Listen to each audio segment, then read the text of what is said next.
राजकीय कस्तूरबा गांधी बालिका विद्यालय जलमाना में शीत ऋतु के मद्देनजर रखते हुए सुप्रसिद्ध समाजसेवी व यमुना सुधार समिति के प्रदेशाध्यक्ष एडवोकेट रतन सिंह रावल मुख्य अतिथि तौर पर पहुंचे। वहीं विशिष्ट अतिथि तौर पर पहुंची महिला थाना SHO Rekha, ASI Santosh, advocate SP Arora, Roshanlal advocate के साथ सभी कस्तूरबा गांधी बालिका विद्यालय की 151 छात्राओं को स्वेटर, जर्सी आदि वितरित किए गए। इस दौरान छात्राओं को संबोधित करते हुए महिला थाना प्रभारी रेखा रानी ने साइबर सुरक्षा व आज के समय में लड़कियों से होने वाले दुर्व्यवहार के प्रति जागरूक किया है और समस्त छात्राओं को मार्गदर्शन किया है। विद्यालय की तरफ से प्रधानाचार्य ज्ञानीराम कौशिक ने आए हुए सभी अतिथिगण का स्वागत किया। साथ ही इस अवसर पर नेक कार्य की सराहना की गई है। छात्राओं ने स्वागत गीत गाया। महिला सशक्तिकरण विषय पर भी लघु नाटिका व हरियाणवी संस्कृति की झलक प्रस्तुत की गई। इस दौरान बालिका विद्यालय में मुख्य अतिथि समाजसेवी रतन सिंह रावल एडवोकेट ने छात्राओं को कहा कि आज का युग प्रतियोगिताओं का युग है। वे कड़ी मेहनत करके जीवन में आगे बढ़े और अपने माता पिता, गांव व देश का नाम रोशन करें। इस दौरान रावल ने लड़कियों को पढ़ाई कर आगे बढ़ने के लिए प्रेरित किया। साथ ही सामाजिक बुराइयों से जागरूक रहने के लिए प्रेरित किया गया। इस दौरान एसएचओ महिला थाना रेखा रानी ने छात्राओं को साइबर ठगी पर बढ़ते मामले पर चिंता जाहिर की है और साइबर ठगी से बचाव बारे विस्तार से जानकारी दी है और कहा कि मोबाइल पर अपने आने वाले जो भी संदेश हैं वह ओटीपी पर ध्यान न दे, उनसे बचाव में ही सुरक्षा है। इस अवसर पर एडवोकेट एसपी अरोड़ा ने भी छात्राओं को संबोधित करते हुए कहा कि हमें पढ़ाई के साथ साथ समाज में फैली बुराइयों के प्रति जागरूक रहना चाहिए और समाज सुधार कार्यों के लिए आगे आना चाहिए। इस अवसर पर सभी छात्राओं को यहाँ पर आए हुए मुख्य अतिथि ने विस्तार से जानकारी दी है और उनकी सुरक्षा संबंधी भी विस्तार से बताया है कि छात्राएं अपना पढ़ाई पर ध्यान दें और आज के युग में जो प्रतियोगिता का युग है, इसमें जो कड़ी मेहनत करके अपना लक्ष्य हासिल करने के लेकर आगे बढ़ती हैं, उन्हें अब उनकी मंजिलें अवश्य मिलती हैं। इस दौरान यहाँ पर सभी छात्राओं को जो उन्होंने कार्यक्रम, नाटक आदि प्रस्तुत किए हैं, उन छात्राओं को यमुना सुधार समिति के प्रदेशाध्यक्ष रतन सिंह रावल एडवोकेट के मार्गदर्शन में, वहीं महिला थाना एसएचओ रेखा रानी ने सभी छात्राओं को यहाँ पर अपनी नेक कमाई से नगद राशि देकर सभी को सम्मानित किया है और उनके हौसले बढ़ाए हैं कि छात्राएं अपने आप को कमज़ोर ना समझे, इसलिए उन्हें सशक्त होना होगा, मजबूत होना होगा और किसी भी अपना बुराई से दूर रहें। साथ ही उन्होंने कहा है कि अपना हौसले रखें और अगर कोई उनके साथ गलत हरकत करता है तो उसके लेकर सचेत रहें और तुरंत अपने माता पिता को बताएं। उसके बाद पुलिस भी उनके लिए 24 घंटे तैयार रहती है, इसलिए ऐसे शरारती तत्वों से सावधान रहे और जो गलत हरकत करता है उससे भी उन्हें आगे जागरूक होना होगा और उनको बर्दाश्त ना करें। इसलिए आज किसी भी क्षेत्र में लड़कियां पीछे नहीं है, इसलिए आगे बढ़े और पुलिस भी उनके लिए 24 घंटे सहायता के तत्पर तैयार है। इसी को लेकर यहाँ पर आए सभी अतिथिगणों का भी यहाँ पर स्कूल की प्रबंधक कमेटी की ओर से व सभी प्राध्यापकों द्वारा जोरदार फूल मालाओं से स्वागत किया है और उनको इसी तरह आगे भी आने के लिए आह्वान किया कि छात्राओं के हौसले बढ़ते रहें और उनको प्रेरित करते रहें। मुख्य अतिथि जो भी यहाँ पर आए हैं सभी का यहाँ पर फूल मालाओं से जोरदार स्वागत किया गया और उनको आगे भी उनके मार्गदर्शन के लिए आह्वान किया गया। इस दौरान मुख्य अतिथि श्री रतन सिंह रावल एडवोकेट, यमुना सुधार समिति के प्रदेशाध्यक्ष व साथ ही यहाँ पर महिला थाना एसएचओ रेखा रानी व एएसआई संतोष व समाजसेवी एडवोकेट एसपी अरोड़ा व रोशनलाल छोकर यहाँ पर सभी का जोरदार स्वागत किया और उन्होंने सभी छात्राओं को प्रेरित किया है और समाज में फैली बुराइयों के प्रति भी आगे आने का आह्वान किया गया। आपको सुनवाते हैं क्या कहना है महिला थाना एसएचओ रेखा रानी का व समाज सुधार के बारे में जो जानकारी दी है समाज सेवी रतन सिंह रावल एडवोकेट ने भी आपको सुनवाते हैं। यमुना भाट न्यूज़ के लिए उमेश त्यागी की रिपोर्ट। कानून के बारे में तो आप सभी फ़ोन पे, स्कूल में या हर तरह से आप पढ़ रहे हो, लेकिन जो चीज़ मैंने अभी महसूस की है, सबसे मेन पॉइंट यही है कि हमने खुद सशक्त होना है। हम हर छोटी बच्ची जो भी क्राइम देखते हैं, महसूस करते हैं, अगर हमारे साथ हमें ये लगता है कि किसी भी इंसान ने हमारे पीछे जो 2 कदम रखे हैं या कोई भी हमें टच किया है और आपको महसूस हो गया कि इसने गलत टच किया है, तो हम वहाँ अपनी आवाज़ के थ्रू अपनी आवाज़ को उठाकर उस परेशानी का सामना कर सकते हैं। अपनी माता को बताकर, अपने गुरुजनों को बताकर, या फिर 3rd नंबर पे पुलिस आती है आपकी हेल्प के लिए। लेकिन जो बातें हम अभी कर रहे थे कि कोई भी बंदा अगर हमें टच करता है और हमें लगता है कि इसने गलत टच किया है, तो आप अपनी शक्ति से उसको कोई भी चीज़ उठा के मार सकते हो, अड़ोस पड़ोस में सूचना दे सकते हो, वहाँ से भाग सकते हो, या उस बंदे को अगर वो एक भी ज़बरदस्ती करता है तो हम बुर्गा तक भर सकते हैं। ये चीज़ें तो होती है ना बेटा, लेकिन उस चीज़ से दबना नहीं है। जो हमारे ऊपर ज़्यादा जोर से पकड़ता है कुछ भी है, आप जो महिला होती है, बच्ची होती है, चाहे वो लड़का हो चाहे लड़की हो, हम में इतनी शक्ति है कि एक आदमी का हम उसी समय सामना कर सकते हैं। लेकिन वो कब होगा? जब आप आवाज़ उठाओगे, अपनी शक्ति को आगे चालू करोगे कि मैं इस बंदे को सबक सिखा के रहूँगी, इसने ऐसे कैसे मेरे को टच कर दिया। वो तब आएगी जब हमारी भावनाएं होंगी उस बुराई को सहन करने में। जब भी हम ऐसे मोड़ पर जाते हैं, स्कूल से बाहर जाते हैं या स्कूल के अंदर हैं, चाहे स्कूल के भी किसी मेंबर या भी टीचर है या कोई स्टूडेंट है, अगर कोई कमेंट्स करता है या वैसे हमारे को आते जाते टोकता है, तो उसको एक सेकंड भी आपने सहन नहीं करना है। उस बात को अपने टीचर तक उसी समय बताना है। अगर टीचर आपकी बात को इग्नोर करता है कि कोई बात नहीं बेटा मैं उसको समझा दूंगा, तो अपने पेरेंट्स से उस बारे में शेयर करना है कि इस तरीके से मुझे आते जाते कोई भी कमेंट्स करता है कुछ भी। अगर आपको ये लगता है कि मम्मी ने भी इग्नोर कर दिया, तो आप सभी के पास सुविधाएं, घर पे फ़ोन भी है, तो आप हमारे पास ये सूचना दे सकते हो ताकि हम उस चीज़ को आगे से आपके साथ कोई बड़ा क्राइम ना हो, उसको रोका जा सके। अगर आप इस छोटे से क्राइम को दबाओगे तो ये आखिरकार बड़ा उभर के आएगा। वो बंदा आपको ब्लैकमेल करना स्टार्ट कर देगा।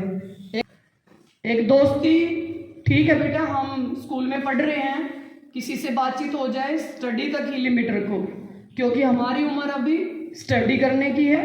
दोस्ती का जब समय आएगा तो उस समय आप पेरेंट्स से ये बातें शेयर कर सकते हो, या पेरेंट्स आपकी खुद टेंशन लेते हैं कि अब हमारी बच्ची बड़ी हो गई है, उसके रिश्ते की बात की जाए। लेकिन उससे पहले बेटे किसी के साथ इस तरह की व्हाट्सएप कॉलिंग या इंस्टाग्राम या जो भी चलाते हो, बहुत सारे ऐप हैं, आप लोग उस पर चैट करते हो, उन चीज़ों से हर हाल में हमें बचना है। क्योंकि फ़ोटो भी अगर आपका किसी के पास चला गया तो वो एडिटिंग कर लेते हैं। आप सभी ने साइबर क्राइम के बारे में मेरे से ज़्यादा नॉलेज है, आप इतने ऐप यूज करते हो कि जिसकी कोई हद नहीं, लेकिन आपने अपने आप को बचाना है। किसी से कोई फ़ोटो शेयर नहीं करना है, किसी से इतना विश्वास नहीं करना कि वो आपके फ़ोटो को एडिटिंग करके कहीं ना कहीं आपको ब्लैकमेल करना स्टार्ट कर दे। इसके साथ साथ जो आजकल हम देख रहे हैं सबसे ज़्यादा जो क्राइम है वो साइबर क्राइम ही चल रहा है। आप नहीं, आपकी मम्मियाँ भी इसमें शामिल हो रही है। सारा दिन फ़ोन यूज करते हैं सभी, और इस तरह के फेक कॉलें आती हैं, वीडियो कॉलिंग भी आती हैं, फेक वीडियो कॉलिंग आती हैं, जो शरारती तत्व होते हैं, ब्लैकमेलर। वो प्लस करके कई नंबर आपने कभी महसूस किया होगा, फ़ोन पे आती भी होगी कोई कॉल। अगर आप उस कॉल को उठाओगे, आपकी मदर उठाएगी, तो आगे से जो बंदा होगा वो गलत उसमें फ़ोटो वीडियो मिलेगी आपको, और वो 1 मिनट में स्क्रीन रिकॉर्डिंग कर लेगा या स्क्रीन शॉट ले लेगा। उसके बाद वो क्या करेगा, ये हैकर होते हैं, वो आपके जो फैमिली ग्रुप होगा या आपके पेरेंट्स, दूसरा भी जो भी आपकी फैमिली का नंबर होगा, उसके पास कहेगा आपकी मदर को या आपको कि मैं तेरे फ़ोटो जो है मैंने फ़ोटो ले लिया है और उसको आगे फॉरवर्ड कर दूंगा, नहीं तो आप मेरे से बात करो। इवन इतना भी हो रहा है कि उससे ब्लैकमेल हो रहे हैं, पैसे तक भी वे मंगवाते हैं कि आप या तो मेरे पास पैसे भेजो, नहीं तो मैं आपका फ़ोटो या वीडियो वायरल कर दूँ। और ये कब हो रहा है, जब हम ऐसे शरारती तत्वों से बात करना स्टार्ट कर देते हैं। जो भी आपको लगता है कि ये नंबर अननोन है, ये हमारी फैमिली का कोई नंबर है नहीं, या ये वीडियो कॉलिंग गलत है, तो आपने उसको ब्लॉक कर देना उसी समय।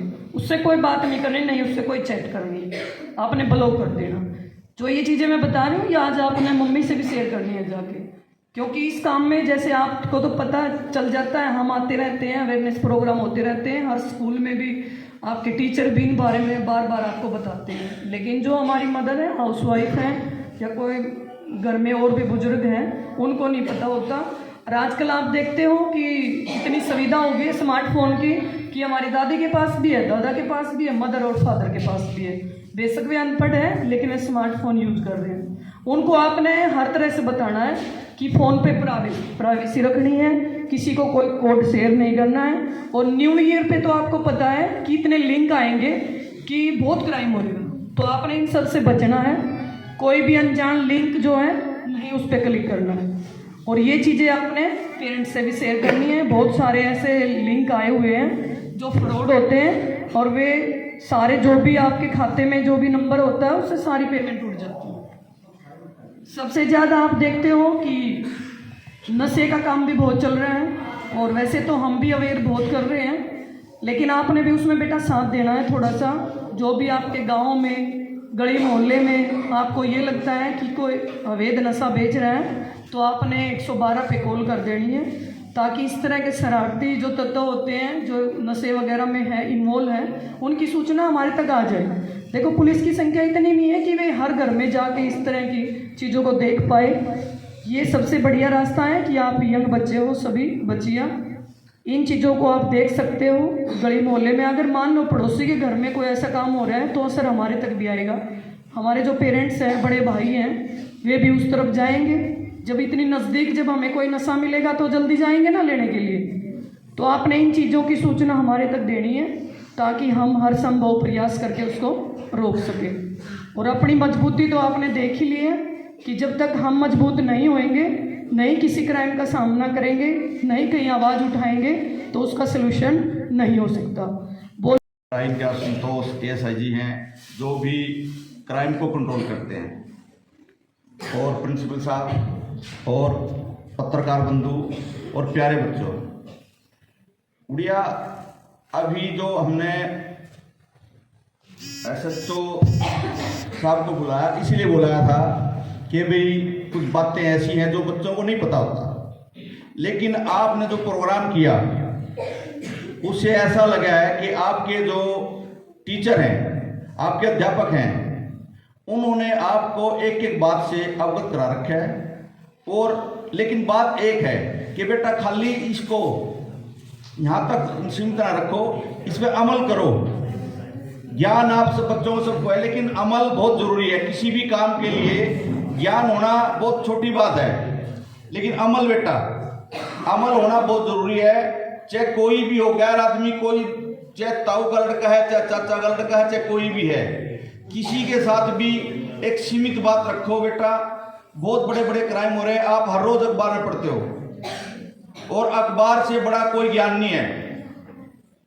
अखबार में कोई भी अखबार हो, उसमें इतना ज्ञान आ जाता है, और उसको हर रोज जो घटना होती हैं उनका पता लगता है कि भाई आज ये घटना होगी, आज मेरठ में घटना हुई, आज गाजियाबाद में घटना हुई, आज कहाँ पानीपत में घटना हुई। बात अमल की है बच्चों, उसके साथ साथ पढ़ाई की। देखो पढ़ाई माँ बाप ने आपको यहाँ पर भेजा है, किस लिए भेजा है? अपने बच्चे को कोई भी अपने घर से दूर नहीं रखना चाहता, वो इसलिए भेजा है कि भी आप पढ़ो। डॉक्टर अम्बेडकर ने एक बात कही थी कि जो पढ़ेगा वो लगेगा, और उन्होंने यहाँ तक भी कहा था कि पढ़ाई और शेरनी का दूध है, जो पिएगा वो दाढ़ेगा। कहने का मतलब यह है शेर बनेगा। आपके सामने देख लो, ये भी आप जैसी लड़की हैं दोनों, आप कल डीएसपी बनेंगी, एसपी बनेंगी, आप भी बन सकते हो। तो इसलिए पढ़ाई का और बहुत ध्यान रखना है। और जो बातें आपने नाटक के द्वारा प्रस्तुत की है, तो छोटी बात नहीं है, बहुत अच्छी। मेरे ख्याल में तो सारे जो आपके मंच पे बैठे थे, सारे की आंखों में पानी था। वो देख रहे थे कि भी ऐसा भी कुछ होता है, और हमारे बच्चों को भी मतलब इतनी अच्छी प्रस्तुति आपने उससे अपने ज्ञान देने के लिए की है, बहुत अच्छी बात है।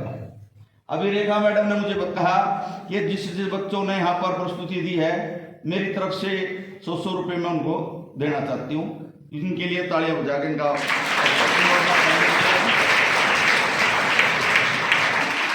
प्रिंसिपल साहब ने भी कहा कि भाई जो लोग आज हमारे जो बीओ सर हैं, जिनका इंचार्ज हैं एक तरह से, वो बीमार है। वाकई में बात ठीक है, गली मोहल्ले का लड़का है, स्कूल का लड़का है, चाहे कोई भी लड़का, किसी के मन को हम कोई संजय तो है नहीं महाभारत वाले कि हम संजय दूसरे आदमी के मन की बात क्या, इसके मन में क्या है, वो कितनी मीठी मीठी बातें कर रहे हैं, हमें क्या पता क्यों कर रहे हैं। बिना किसी उसके मतलब के कोई बात नहीं कर सकता। तो इसलिए बेटा सब बातों का ध्यान रखो, पढ़ाई का ध्यान रखो, ये बहुत जरूरी है बेटा। सबका धन्यवाद, थैंक यू।